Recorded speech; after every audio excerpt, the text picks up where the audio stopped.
Hi mga Hoshi, for today's video, magpa-family bonding muna tayo at para mas masaya ang ating bonding, magbo-boodle fight tayo dito sa bahay. Hello mga kamamshi! Welcome back to my channel. I would like to say thank you to all who supported me.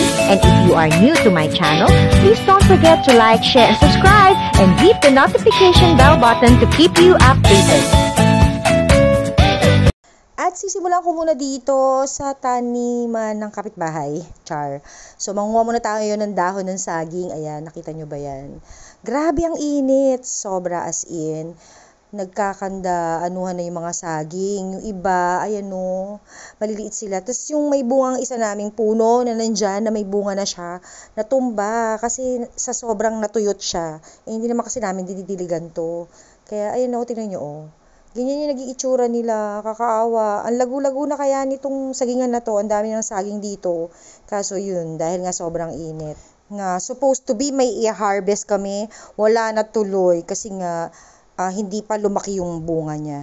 But anyway, kuha tayo ng dahon. Ito, maalikabok. Ayan, wag yan. Hanapin natin yung medyo buo-buo. Buo eh. Buo. Ito, gaya nito, yun maalikabok lang, hugasan na lang natin.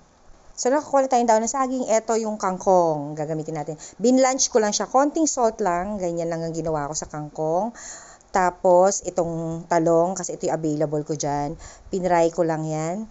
And, ito na yung nangyari sa dahon ng saging. Ayan. Inano ko siya sa apoy para hindi agad mapunit. Pero nasobrahan, kaya mukhang naging tostado. Well, anyway, ito na yung ating gagamitin para sa ating boodle fight. Yung kangkong, yung talong.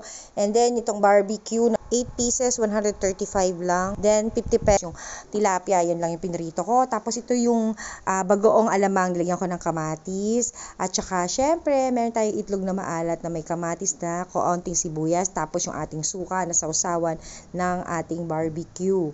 So, ayan yung mga ilalatag natin mamaya. Tapos, bumili din ako ng manibalang na mangga at saka manggang hinog. So, mahilig talaga ako sa mangga. Tapos, may bagoong. Favorite ko talaga yan. So, ayan lahat. Ipiprepare natin dito sa ating inano na saging. So, kakamayin na lang natin. Hindi, mag-gloves pala ako. So, let's begin. Ito na yung ating sinaing. Ayus-ayusin lang natin ng konti. Para naman maganda-ganda yung itsura paglagay natin. O, diba? Actually, I'm preparing for good for 4. Pero, dito sa ating pinrepare, more than 4 pa ang pwedeng kumain. O, yun ang advantage. Pag sa bahay mo ginawa, kesa magresto pa kayo. Kaya naman, paminsan-minsan, ganito yung ginagawa ko. Para naman, syempre, no, hindi mo na kailangan lumabas, pumunta sa mga resto para lang ma-experience yung ganito. Kung pwede mo naman siyang gawin sa bahay na hindi ka naman gagastos ng ganong kamahal. Kaya, ayan, at least, makakapag-banding-banding pa kayo. Kasi kami, pagka kumakain kami, whether lunch, dinner, or breakfast, dito sa bahay, kailangan talaga sabay-sabay. Unless lang may mga pasok sila sa school or may pasok yung husbands ko sa office. Pero pag nandito sa bahay, ayan, ganito ang setup namin. Na talagang sabay-sabay. Hindi setup na parang boodle lagi ha. Kailangan lang sabay-sabay. Kaya meron kaming policy na no cellphone and no TV. Talagang kami lang apat nagkukwentuhan, nagtatawanan, mga ganon. Ito talaga yung pinaka bonding moment namin ng pamilya. And talagang tinatanggal namin na huwag sila magsi-cellphone or kung ano man. Basta pagkakain, ayan, sama-sama talaga kami at sabay-sabay pag oras ng kainan. So, hinihintay namin talaga makauwi yung daddy nila. Tapos pag kumpleto na kami at nandiyan na, ayun, kakain na kami. So, ito yung isa sa mga family bonding namin. And ito rin yung time na nakakapag-usap talaga kami, nakakapagkwentuhan, nakakapag-share ng mga kung ano-ano, nakakapag-asaran, chikahan. Minsan nga may pa-quiz bee pa, o diba, tsaka mga joke na alam nyo na. Pero masaya naman. And talagang we see to it na ito yung time na iano namin sa family namin para hanggang sa pagtanda nila, hindi nila makakalimutan. Kasi ito rin yung nare-remember ko during nagdi-dinner kami dun sa side ng husband ko kasi yung father din nila pag kumakain kami noon. Tagal din namin sa hapagkainan dahil nagkukwentuhan nga kami at nagtatawanan. Yung mga tipong reminiscing, yung mga bata pa. So yun din yung gusto namin para sa anak namin. And ang nakakatuwa naman, so hanggang ngayon malaki na sila, nasasanay na sila. So every time na may mga ano sila, hindi sila nahihiyang magkukwento or mag-open up. So magandang part yun bilang isang pamilya is yung communication. So, open communication talaga kami sa lahat.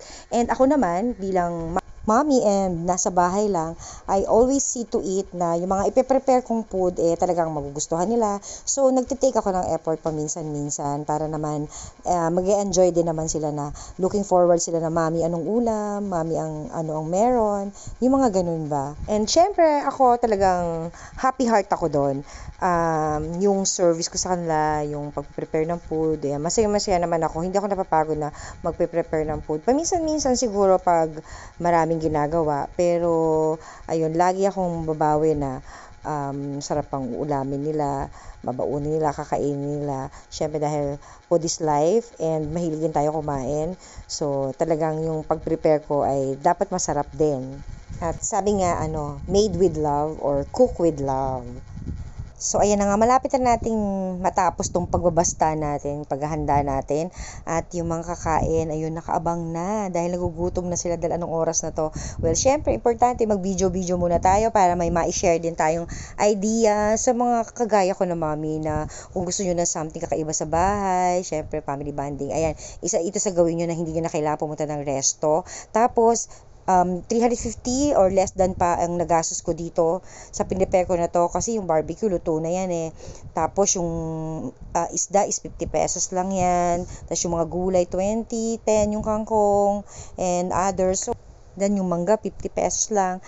So, kailangan mo lang talaga ng idea or effort paminsan-minsan kung gusto mo talagang mapasaya yung pamilya mo. And paminsan-minsan, 'di ba?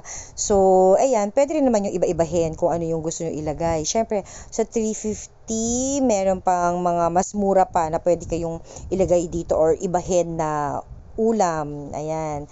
Yan, nakakatuwa, 'di ba? Ang saya lang tignan na paminsan-minsan ganito yung gagawin nyo. Tapos habang nagkukwentuhan kayo, kami pa naman nagkukwentuhan, minsan asaran, ganyan, chikahan, kung ano-anong mga istoryahan, ganun lang kami. And isa yun sa mga nakakapagpasaya sa amin. Syempre, yung bonding namin, yung kwentuhan.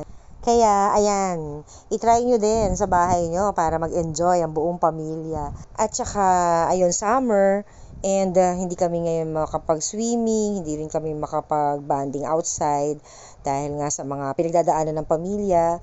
Kaya eto na lang, dito na lang sa bahay. Hindi man tayo nakapag-swimming at outing this summer, okay lang, at least tuloy pa rin ang bonding dito sa bahay. Take a breath, it's summer, summer, smell the